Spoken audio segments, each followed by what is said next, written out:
Hi, we're in the next part. Please go check out the previous parts to gauge your bearings, but I'm busy explaining the occult activity of the coven going on in my church and how I had second guessed it all the way up until they finally excommunicated me from the church, but they excommunicated me post-mortem or post-partum. Like, it's like I had lost everything in my life and I was definitely not going back, and the way that they treated me is exactly what made me not want to go back. But then they made a decision to officially, in a church meeting, excommunicate me, and I know about this because I dreamt about it. Okay, so basically at around the same time as me losing everything at work. So first of all, I went to my pastors. I explained to them I'm persecuted at home. They ignored me. They were stalking me on my blog, in my blog.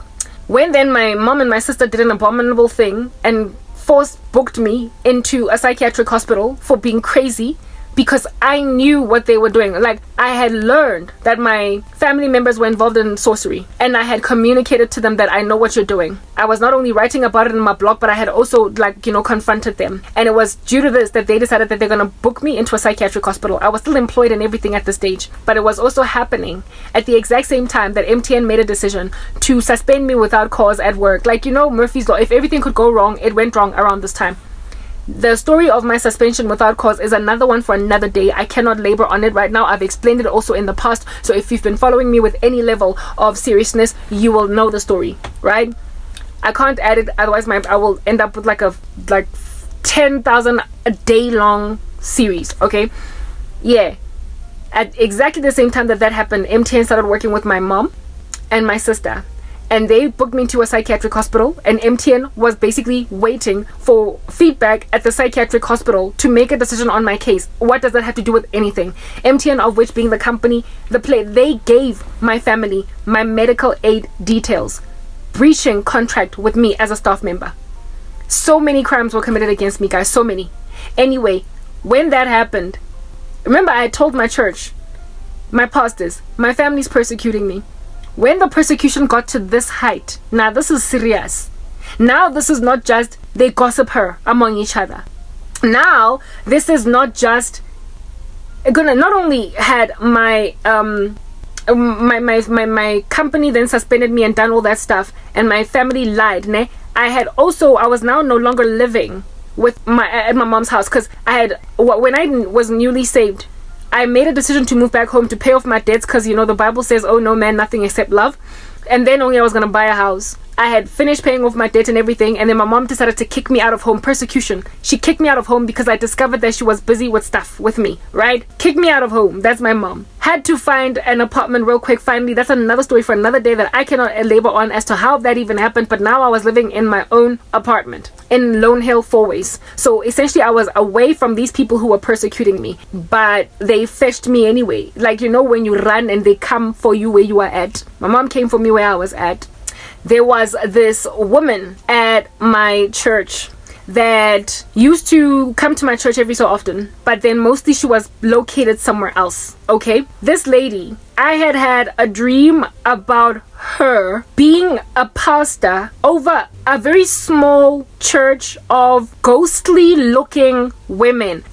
She ran a women's ministry indeed, but in this church, these women were gaunt. They were, when on TV they are trying to depict the form of a ghost, how they make it wear white sheets from top to toe. Yeah, I was in a church going up and down the pews with it was scantily spread out. There were very few of them. Women that were very ghostly. It's almost like they were humming on the spot in a cultic trance while this woman was on the pulpit preaching to them. And when I looked on the floor, the carpet of the church was scarlet red. And it gave the sense of blood to me, like a sacrifice, like a ritual. It felt like it was more like a coven where there was a seance being had instead of a church service. This woman used to come to the church every second week, every third week or whatever, because she had some other church that she attended in Randburg. And this woman gave me a business card to contact her if at all I wanted to attend a woman's fellowship one of these days, because that's what she runs in her own personal capacity in Randburg. I went once and it was eerie. I felt something odd in this thing, and there was nothing in that particular church that I imagined was beneficial for me as a woman over and above just attending a regular church. After that session, I was like, thanks for inviting me. And I just never went back again. It was eerie. I can't say that she was doctrinally off in what she was teaching, but there was something weird about the madams in that church, the women.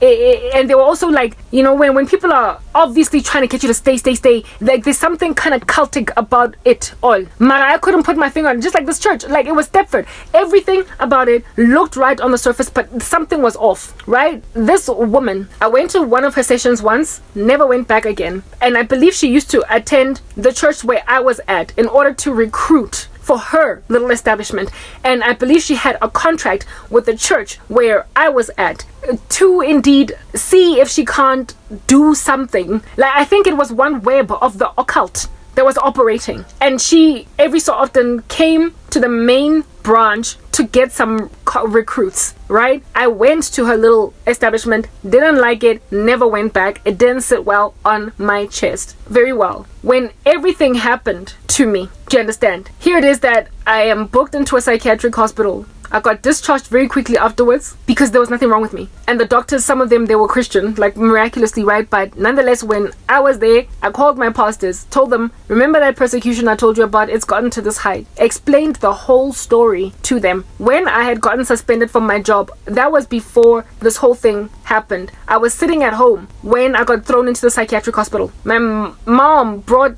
police to my door to break it down and take me kicking and screaming by force. I was at home already. She had already gone to MTN and lied about me. Okay, so I was broken into, violated at my apartment, and then I was at the psychiatric hospital before the violation at my apartment happened. The day I got suspended from my job without cause, I sent a text message to the leader of the young people's ministry. So the guy that was being groomed for eldership in the future, the husband of the wife lady, remember the husband of the woman that was now pregnant, and she had already at the stage given birth. Okay, I sent him an SMS because it was right to go through him. It was absolutely right to go through him. I had asked help from the main pastors. They did nothing. Then I was like, look, I've got a nice connection with the young adults ministry. Let me ask them for help. I then sent them a long SMS explaining, I've just been suspended from my job without cause. Things are just falling apart for me. Guys, please pray.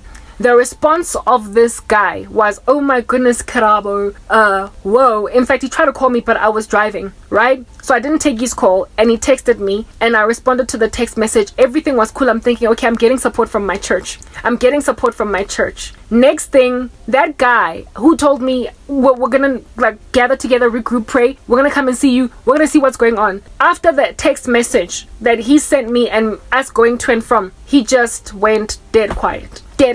It's like he ran to the church and was like, guys, something's happening to Karabo's life. We need to help. And the church told him, let her go. Karabo's crazy. They convinced him to not help out. And this is what's going to bring me to the next part where I say, what God revealed to me was the involvement in the occult. The people who were involved in the occult in this church weren't who it is that you would imagine were involved in the occult. When I say that South Africa has been taken over by an effeminate spirit, you better trust me. That a woman is running men into the ground, a woman's spirit. There is a Jezebelic or a Delilic disposition in the country that is causing men to abandon their place as the patriarchy, the head. Yeah, what I was saying is that runs the patriarchy, the head. Yeah, what I was saying is that runs the patriarchy or the head that runs the show. There is a female spirit that is causing men to be like either Samson or Ahab. In other words, it is causing men to abandon their call in God. It is causing men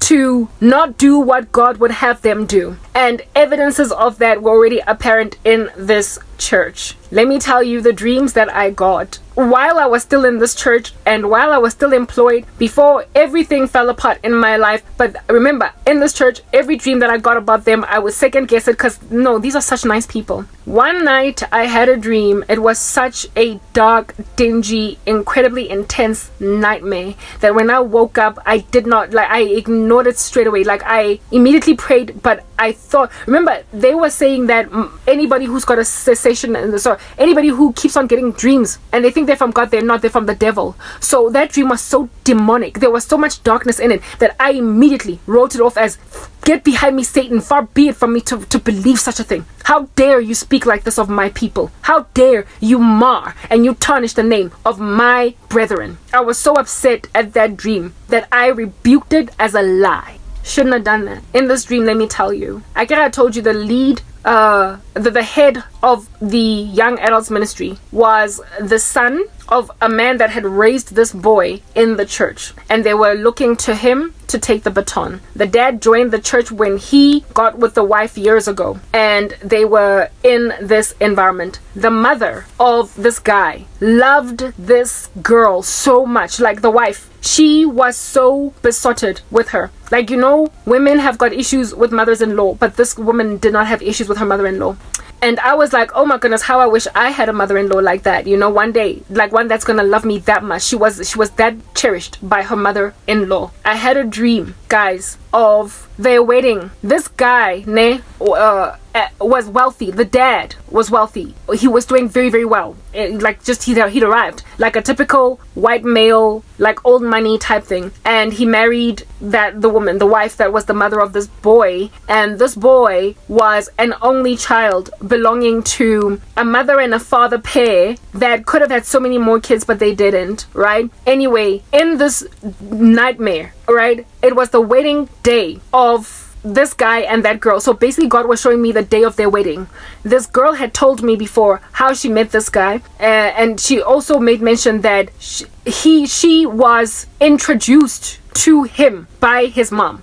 She was introduced to him by his mom on some, I know this one girl, you're really gonna love her, right? Very well. And like I told you, the father was wealthy, the family was wealthy, so where they got married was on the family property. Because it's one of those like big like yard. It could have like a beautiful, like, you know, imagine Paris Hilton's parents' home. Like, you could get married right at home. You don't have to rent out Mulder's Drift Estate or whatever, and just had to make sure that you've got a beautiful green landscape in the background or whatever. No, they got married on the property, family home, because it was like a whole big fat chunky mansion. Okay, and she explained to me that they got married at his dad's house. I had been to the dad's house before, which is another creepy component of this whole thing. That whole family home mansion, I had been to it. That plot, that yard, that gargantuan estate, I had been to it during one Bible study. Okay, so I could see how a wedding could be had in that environment. It was a beautiful, glorious ecosystem, right? Very well. Cool beans and bananas. Got married there, and she told me that we got married Kohabo, my husband. This chick did not come from very much, so she basically married into money. Okay, however, the mom highly recommended this woman, and the boy was like, yeah, she's cute, she's beautiful, I like her, cool, I'll take her. And the mom, it turns out, also historically did not come from much, but then she married money, and so therefore was able to get a lot. It's almost as if though this woman and the girl belonged to the same cult of women that would worm their ways into the lives of strong, godly men, and they would bewitch the living daylights out of them until they gave them the world. Delilah taking the strength of Samson. When I found out who was innocent in this equation, my heart was so broken, right? The dad was quite reserved and sweet. The mom, Neliana O Papang, she was forward. Similarly to the guy was sweet and reserved, and the girlfriend, the wife, was forward. And it's like she and the mom were birds of a feather. They just could not stop getting along, right? And I was like, this is a lovely union, until I discovered the roots of it. In this dream, on her wedding day, what is this? I saw this chick walking down the aisle to this guy, looked like a Ken doll that was frozen in place, not moving, wearing a black suit with like a black tie, you know, those bow ties thing. It's like somebody could have taken him and moved him and moved him and moved him and placed him like a chess piece. You know, those soldiers that when you buy a whole set, they have got like a pad on which they stand, and you can just move it to the one place and the one place, and then the soldier will stay like in a position of holding a rifle out like that. Yeah, this dude was that kind of a groom. He was shrouded in darkness, and he was a movable chess piece, or a movable soldier, a movable groom, a movable Ken Ken doll that was put in position at the beginning of the altar, at the very front, while this woman was walking down the aisle to him. And the whole environment on the floor, guys, was just teeming with snakes hissing. They were crawling everywhere. I was in that environment seeing it from a distance, but because of my fear of snakes, even I kept jumping around in my spirit. The way there were snakes everywhere in this yard. Everywhere. And their wedding day was empty. It's like there was no one there. But apparently on the day they got married, it was a full guest list. So when I asked the Lord, why was there no one at their wedding in my dream, God was like, it's because no one actually knew what was happening. So what they imagined they were there to see through was not what they were there for. So no one was actually at their wedding, except for, in my dream, who was at their wedding was the mom. The mom of the guy was at the wedding. Even his dad was what do they call this thing? A soldier, like a Ken doll that was frozen in place. There were no guests at that wedding except for the mother, and she was the only one that was mobile, fluid, moving by herself. But the dad was a frozen chess piece, or a frozen soldier's piece, so a frozen Ken doll, while his son that was about to get married was also a frozen Ken doll. And the only moving people were the bride and the mother, and the chairs for the guests were empty, all of them, because nobody actually knew that there was a severe occult ritual being performed, and that the finalization of this wedding was the sealing of some kind of an occult marriage. And like I said, and the only people who knew was the wife and the mother. The dad didn't know, neither did the boy, neither did the son. So this man married a satanic wife, unbeknownst to himself. So too did the dad marry a witch, and she had been busy with him practicing all throughout their marriage, and he had no clue. And this witch sacrificed her son to be married to a woman just like her, that whatever they started as a coven can be proliferated. As when I found this out, I was like I said, when I woke up, that dream was so disgusting that I rebuked it as, how dare you, Satan, accuse my brethren of these things. That was one of the dreams that I had, about telling me about their wedding day, what happened, all those snakes hissing all over the show. So demons were just crawling all over the show. Then a couple of weeks, maybe months down the line from that particular dream, I then get yet another dream. And this dream, guys, I'm busy ignoring my spiritual gifting because I'm told that cessationism is a thing. But this here, I couldn't ignore, but I ignored it. But it was one of the shifting, pivotal, changing points that made me really, for show now, make a decision that maybe, just maybe, I need to refuse to believe the cessationist doctrine of my church and believe that I'm spiritually gifted, but I'll stay with the church. However, we're gonna have to beg to differ on this. This dream made all that difference. I had a dream where we were having a Bible study, and this Bible study, I was yet to see where this guy's dad's home is at. They did not live at that property because they had their own apartment. They were a young couple. They had bought their own house somewhere else. But every so often, of course, we had Bible studies at moms and dads, right? I'd only ever been to their home, but not the dad's and mom's property, the estate, the big chunky mansion place. I'd never been there. I got a dream where we were having a Bible study there. We were having a Bible study at this particular property, right? And in my dream, all the young adults were at this Bible study, and there was this big room. It was so large, like tall, high walls, right? And there were books everywhere, books like stacked. Like it looked like a library, like when a lawyer has a study, how his walls are made of books. It was like that, but it was tall and it was wide, it was big, it was brown all over the show. It had wooden floors, and in the center there was a wooden table, and we were just having a Bible study in this environment. But in my dream, that wooden table in the center, in my dream, that wooden table, on it there was a big book that looked like a satanic spell book. It was a huge, massive book that looked like a satanic spell book. The room was closed and it was completely dark, and we had rocked up to have the Bible study, but it was shrouded in darkness. And the guy, the husband, right, the leader of this young adults ministry was, I don't know if you guys have seen Alice in Wonderland. You eat that cake and you become really small. Eat me and you become tiny. When this young adult leader, the husband, walked towards this table that had this big fat chunky spell book on it. When he walked towards it, it's like he had eaten a cake Yako Alice in Wonderland that made him small, so small that he was as short as the legs of this table, such that he couldn't get to the top and see what was on it. He couldn't see what was on it. He was normal size when he was sitting with us, but when he got close to this table in the center of this room, he got tiny and could not reach the top to see this book. But I saw everything, because I guess I was in spirit form and also physically there as one of the young adults participating in Bible study. And then I saw the mom and the dad having a conversation just outside the young adult's room, right? And the dad was trying to get inside the young adult's place where we were having a Bible study. And the mom was like, no, don't go in there. No, don't go in there. No, don't go in there. And he was like, but I just want to go and greet the kids. And the mom was like, don't go in there. Don't. It's like the mom was doing everything in her power to make sure that the father did not see what was going on inside this room. And her son could not see fully what was going on in the room despite being in the room, because he was made short and tiny the moment he would walk towards this table that had this big fat chunky spell book on it. And the dream ended with the mom putting like a big rock, like a boulder, on the door so the dad couldn't open it and enter in.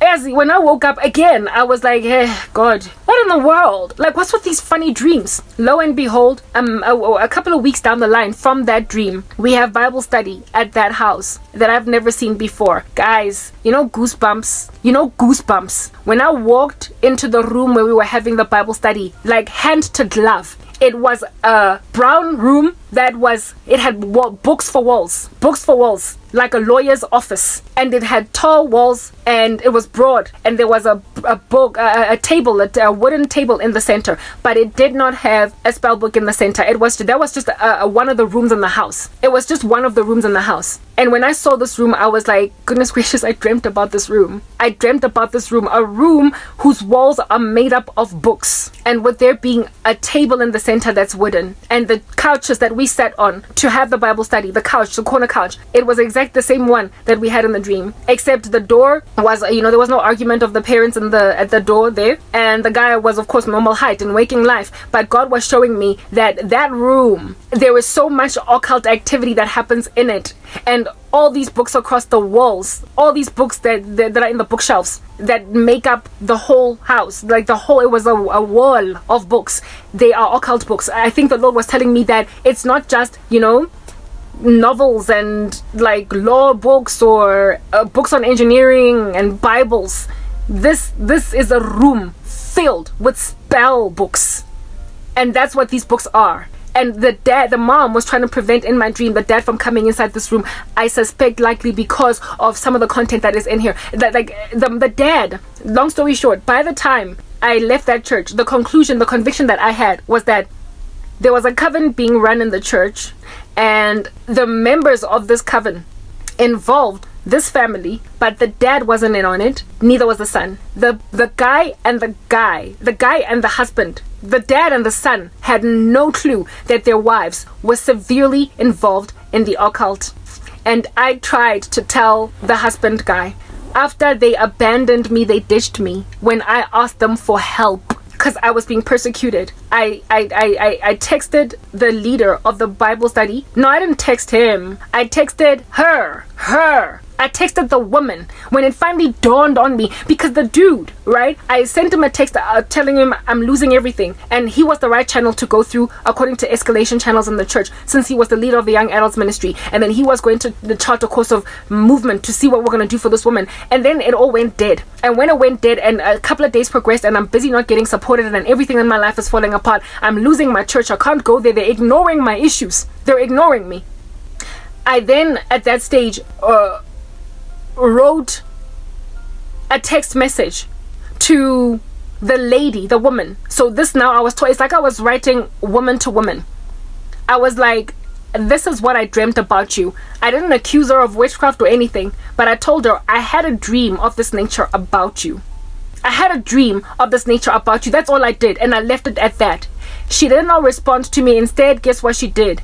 She made her husband call me. When I didn't take her husband's call, the husband texted me, and he was like, Karabo, I don't appreciate you accusing my wife of ABCD. I don't know what in the world you mean by this text message. Please answer the call. We need to talk about this. At that stage, I realized that unfortunately, this man is so in the dark, married to a satanic wife, and he's so deep into his deception that he is currently being used as something to ward off and whip in the back people that highlight or raise such issues. It therefore then made sense to me why he had to be in the dark, however, being put at the lead or at the headship of a ministry of this nature, of the young adults ministry, why he was being groomed to become an elder. They needed someone that was completely in the dark. The dad was in the dark, but the dad was not being groomed to preach at all. The son, however, had interest in preaching. He wanted to do the work of the Lord, and they were like, he's perfect.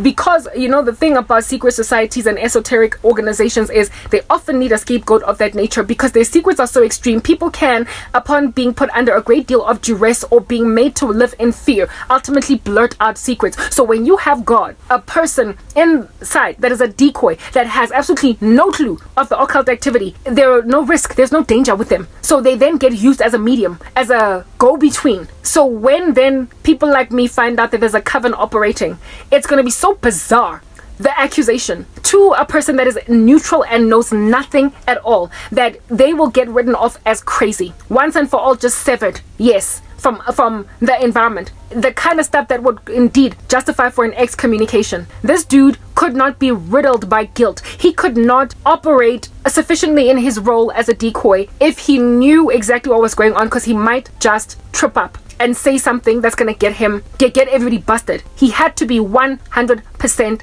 in the dark. And so when he was used by this woman to rebuke me for sending her a text message woman to woman, when she sent her man to come at me when I was talking to her woman to woman, it confirmed everything. It validated that they're operating some strange occult thing. But I imagined at the time that the people who were operating a strange occult thing must have been the young adults ministry. I could not for the life of me fathom that the lead pastors were doing this too. So I imagined I still had support from the main church, even if there was a funny little thing going on in the young adults ministry. It also made perfect sense to me why what happened to the dude with the wife.